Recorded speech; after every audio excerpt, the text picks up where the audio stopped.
Assalamualaikum warahmatullahi wabarakatuh. Halo pemirsa, apa kabar Anda hari ini? Kembali lagi di UMN Channel Reaching Out to Public bersama saya Nazira Anindi.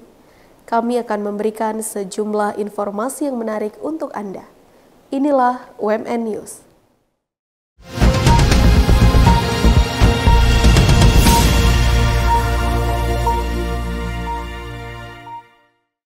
Dalam rangka menyambut mahasiswa baru, Universitas Muslim Nusantara Al-Wasliyah mengadakan pengenalan kehidupan kampus bagi mahasiswa baru atau PKKMB.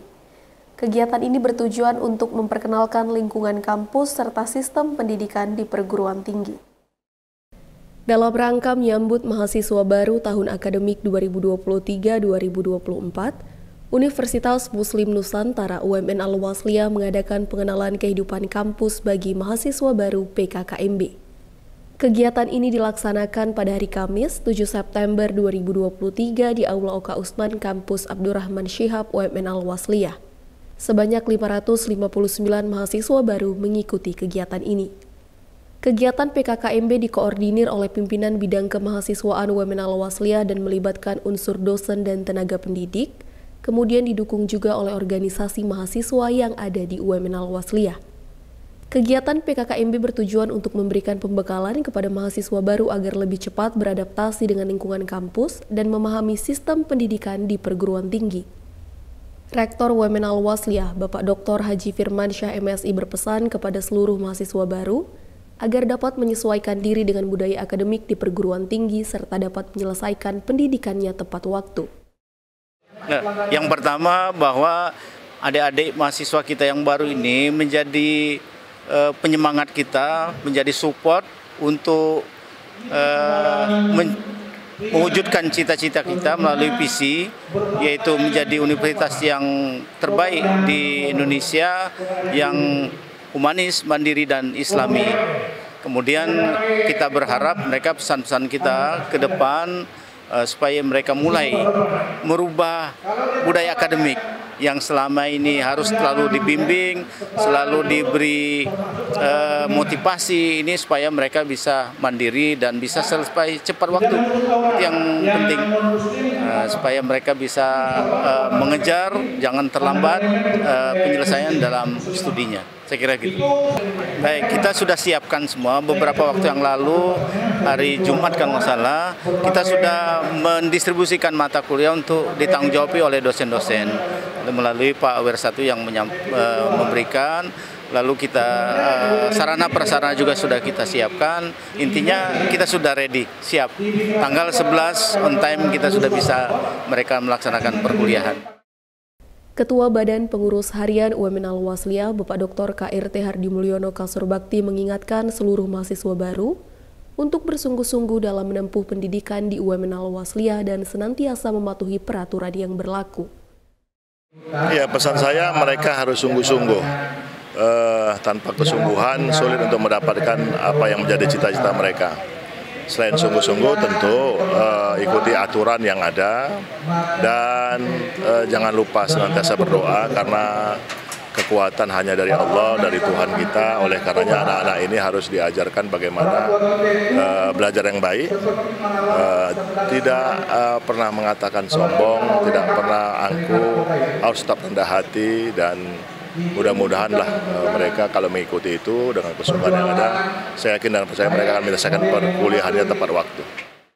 PKKMB tahun ini turut dihadiri oleh Ketua Umum Pengurus Besar Al-Jam'iyatul Wasliyah, Bapak Dr. Kiai Haji Masyurul Khomis SHMM yang juga menjadi salah satu narasumber.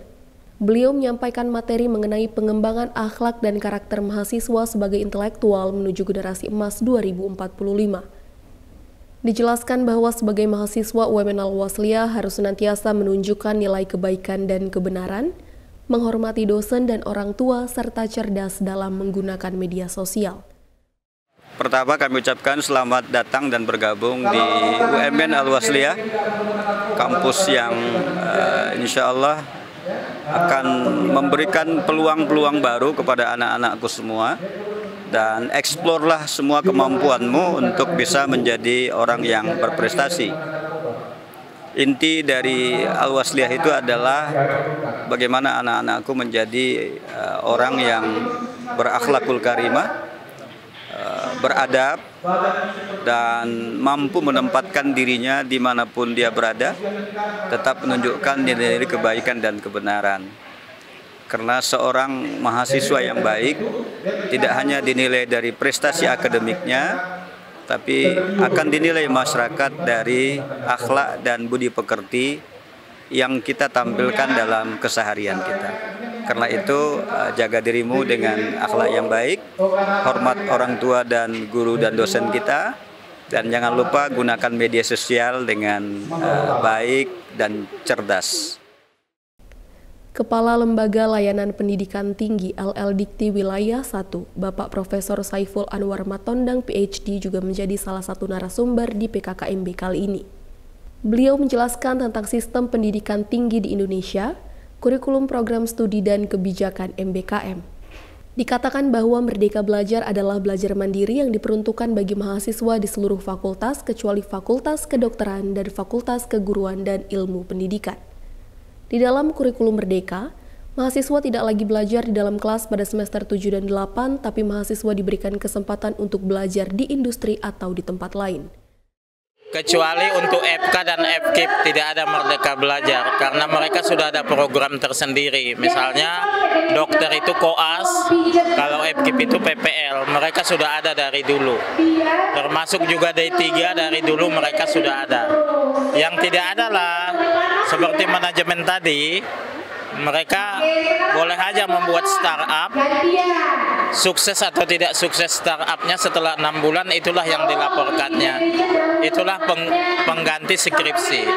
Mahasiswa manajemen tadi boleh aja dia di Freeport di Papua semester 78 untuk memahami bagaimana pengelolaan Freeport di Papua. Jadi bukan bebas. Belajar merdeka itu independen itu mandiri. Ya sebetulnya dari prodi sendiri, dari fakultas sudah mendesain itu, tinggal mereka pilih aja. Misalnya proyek desa boleh, di perusahaan boleh, di kantor boleh, di kayak Inalum boleh aja. Itu tergantung dari prodinya. Makanya semester 78 itu sudah kosong, nggak ada lagi perkuliahan. Yang angkatan ini nggak ada lagi skripsi, itu sudah diganti dengan hasil Merdeka Belajar.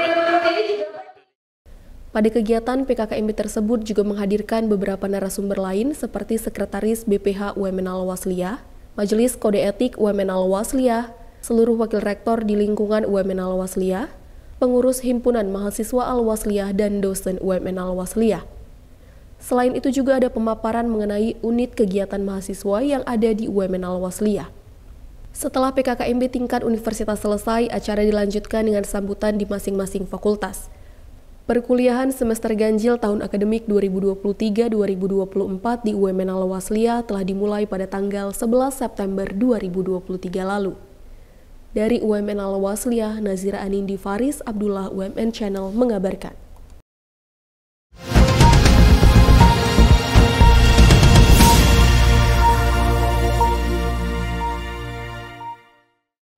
Selanjutnya, Pasca Sarjana UMN Al-Wasliyah mengadakan International Seminar on Language, Culture, Social Science, and Education. Seminar internasional ini menghadirkan narasumber dari University Malaysia Sabah dan UMN Al-Wasliyah. Pasca Sarjana Universitas Muslim Nusantara Al-Wasliyah mengadakan International Seminar on Language, Culture, Social Science, and Education, ISL-CSSI. Kegiatan ini dilaksanakan di Ruang Serbaguna Hajah Zubaidah Tamin, Kampus Syekh Haji Muhammad Yunus UMN Al-Wasliyah pada hari Senin 11 September 2023. Kegiatan ini diikuti oleh mahasiswa UMN Al-Wasliyah. Seminar internasional dilaksanakan secara hybrid dengan mengundang narasumber dari University Malaysia Sabah dan Universitas Muslim Nusantara Al-Wasliyah. Dengan adanya kegiatan ini diharapkan mahasiswa UMN Al-Wasliyah dapat menambah wawasan dan bertukar informasi khususnya mengenai kebudayaan yang ada di Sabah, Malaysia. Direktur Pasca Sarjana UMN Al-Wasliyah, Bapak Sutikno MPD PhD berharap agar kegiatan seminar ini dapat menjadi wadah baru untuk berdiskusi bagi mahasiswa. Kali ini kita berkolaborasi dengan University Sabah Malaysia yang baru kita sepakati dalam MOA, dan ini kolaborasi yang pertama antara PPS dengan Universitas Sabah Malaysia. Nah, tujuannya ini adalah yang pertama menguatkan silaturahmi, dan yang kedua adalah bagaimana kita bertukar informasi tentang ilmu pengetahuan yang sampai sekarang ini bergerak begitu cepat, sehingga apa yang kita miliki kita bagi ke sana, apa yang tidak kita miliki kita ambil dari kawan-kawan kita dari Universitas Malaysia Sabah. Saya tentunya sangat senang ya, selain ini adalah launching pertama kegiatan seminar kita dengan brand UMN kita, itu adalah seminar tentang bahasa, tentang culture, tentang social science dan education. Ini merupakan sebuah novelty baru di Pasca yang kita ingin bawa ke beberapa kawan-kawan di negara tetangga di ASEAN kalau mau mengadakan kegiatan ini, sehingga ini nanti bisa menjadi suatu tempat diskusi baik bagi mahasiswa pasca sarjana maupun mahasiswa yang ada di luar negeri. Narasumber pertama yaitu Ibu Dr. Zulaiti binti Zakaria yang merupakan dosen di program Sosiologi dan Antropologi Sosial University Malaysia Sabah. Ia menyampaikan materi mengenai pembedahan asas penjadian orang Melayu, kasus Melayu di Semenanjung Malaysia dan di Sabah. Dijelaskan bahwa asas penjadian orang Melayu berasal dari 5 unsur, yaitu institusi Raja Melayu, agama Islam, bahasa Melayu, adat istiadat Melayu, dan keinginan menjadi Melayu. Sedangkan penjadian orang Melayu Sabah sama dengan di Semenanjung Malaysia, yang mana adalah rakyat Raja Melayu dan beragama Islam. Namun saat ini, Sabah bukan hanya dihuni oleh orang Melayu saja, namun juga ada banyak etnik lainnya, seperti etnik Melayu Brunei, Kadazan Dusun, Bajau, Bugis, dan lainnya. Kondisi suku Melayu yang berada di Sabah, Malaysia sekarang, diorang ni sebab terlampau ramai etnik di Sabah, so kaum Melayunya tak berapa ramai di sana, so lebih kepada etnik. Tapi ada juga etnik yang sekarang yang bukan Islam, yang telah memeluk Islam, yang tu diorang declarekan diorang Melayu, sebab ada yang sudah berkahwin dengan orang Melayu. Di situlah wujudnya Melayu berbagi dengan etnik-etnik yang lain. Okey, jadi di sana juga ada juga Melayu Brunei, digelar sebagai Melayu Brunei. Berbagailah istilah Melayu ni, bukan orang cakap bakulah satunya. Begitulah Melayu di Sabah sekarang ni. Tapi yang sebetulnya sebanyaknya sekarang kalau di Sabah lebih ramai etnik berbanding Melayu. Etnik lain seperti yang saya cakap tadi, kita ada lebih daripada 40 etnik di Sabah, termasuk Kadazan Dusun, Bajau, Bugis, Iranun dan pelbagai lagi lah. Di sana memang tiada limit dan tiada had, dan siapa saja yang ingin datang ke Sabah dan ingin belajar pasal Melayu dialu-alukan. So tiada macam negara-negara disekat atau apa. Kami sentiasa mengalu-alukan walaupun orang luar untuk datang ke Sabah dan belajar, ambil tahu tentang Melayu di Sabah. Narasumber berikutnya yaitu Bapak Dr. Angkean Hua dari University Malaysia Sabah yang hadir secara daring. Ia menyampaikan tentang digitalisasi sebagai sektor lain untuk pengembangan pariwisata. Dijelaskan bahwa dengan perkembangan teknologi digital yang semakin berkembang pesat menjadikan teknologi berada di mana saja seperti internet, media sosial, dan lain-lain.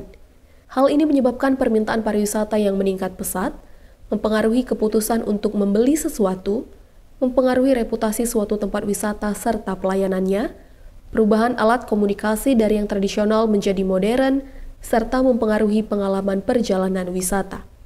Narasumber selanjutnya yaitu Ibu Rosmawati Harahap PhD yang merupakan dosen di Universitas Muslim Nusantara Al-Wasliyah. Ia menyampaikan materi mengenai Kombur Jenaka Angkola Mandailing. Dijelaskan bahwa masyarakat Angkola Mandailing memiliki tradisi dalam berkomunikasi, salah satunya yaitu dengan kombur jenaka atau cerita-cerita humor. Kombur jenaka merupakan ungkapan, anekdot atau peribahasa yang mengandung unsur humor dan diselipkan ketika bercerita. Biasanya kombur jenaka Angkola Mandailing disampaikan dengan menggunakan bahasa daerah. Kombur itu secara etimologi adalah bahasa Melayu atau bahasa Indonesia.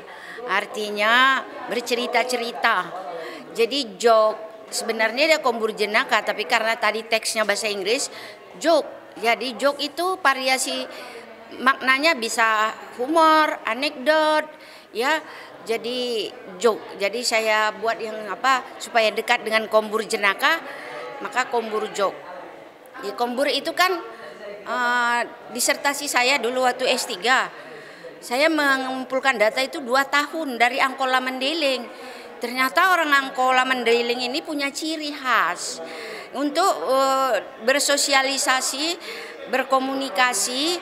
Kalau dia sudah tahu marganya, kan orang Marta Rombo, Paketa Rombo, udah tahu dia asal usulnya, marganya, dan udah tahu dia kliennya siapa, maka dia akan percaya diri untuk bercerita. Jadi ketika orang Mendeling itu di sungai menyuci baju, dia itu sambil menyuci tenaga ketawa-ketawa itu. Ada cerita yang lucu, mungkin cerita dia di tempat tidur dengan suaminya yang aneh-aneh. Udah itu anak-anak juga ketika dia bermain, ya nanti ada yang lucu. Nampaknya misalnya waktu main main lompat-lompat kuda, nanti ada yang lucu, diberikan alibi-alibi ungkapan gitu. Dia itu hebat kali, udah macam kambing pula, dia lebih hebat dari jantan. Begitu nanti ada aja jadi membuat ketawa. Jadi ada ungkapan, ada peribahasa. Jadi itulah dia kombur joke yang diselipkan ketika bercerita. Jadi atau ketika beranekdot atau kita mengisahkan sesuatu. Itulah kombur joke. Jadi kombur joke itu ya di dalam budaya Melayu ada juga. Ya, jadi kan saya katakan tadi antara Mendeling dengan orang Melayu itu dekat sekali sifat-sifatnya. Islam, ya kan, dan suka berkomunikasi sesama asal sudah saling kenal dan berseloro atau dalam bergurau, bercanda. Jadi menurut teori ya humor yang saya kutip dan teori anekdot, di dalam humor itu ada satu situasi yang namanya situasi ekstasi yang dibuat oleh ada di dalam tubuh kita, itu namanya hormon gamma interferon.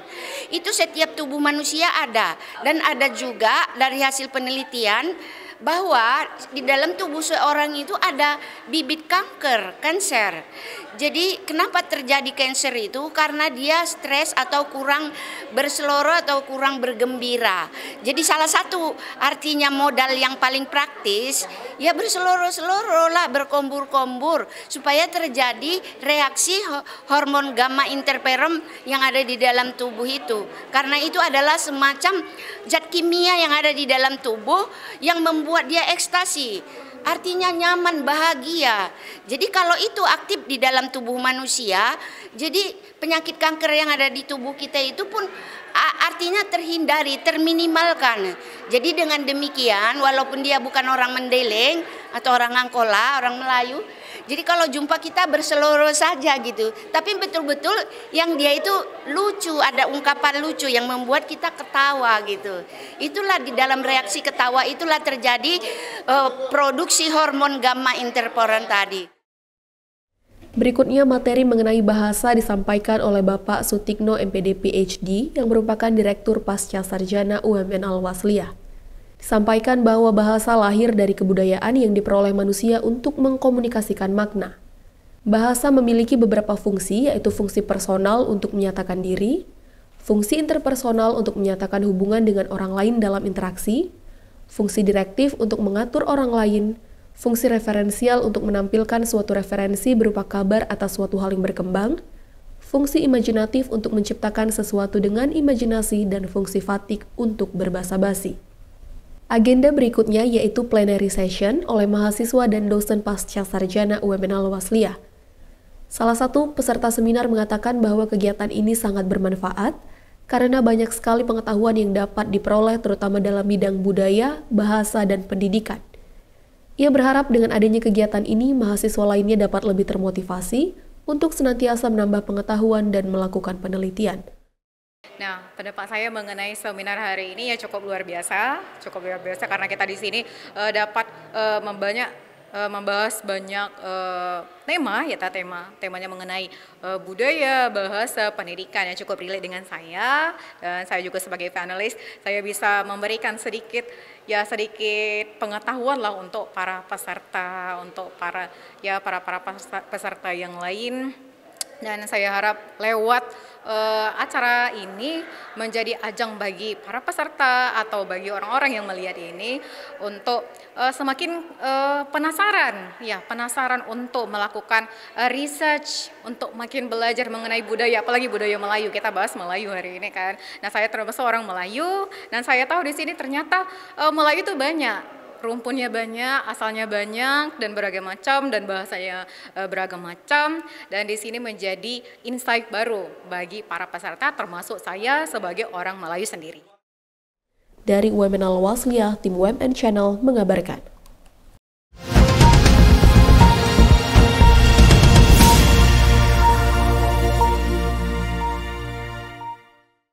Informasi tadi sekaligus menutup jumpa kita pada hari ini.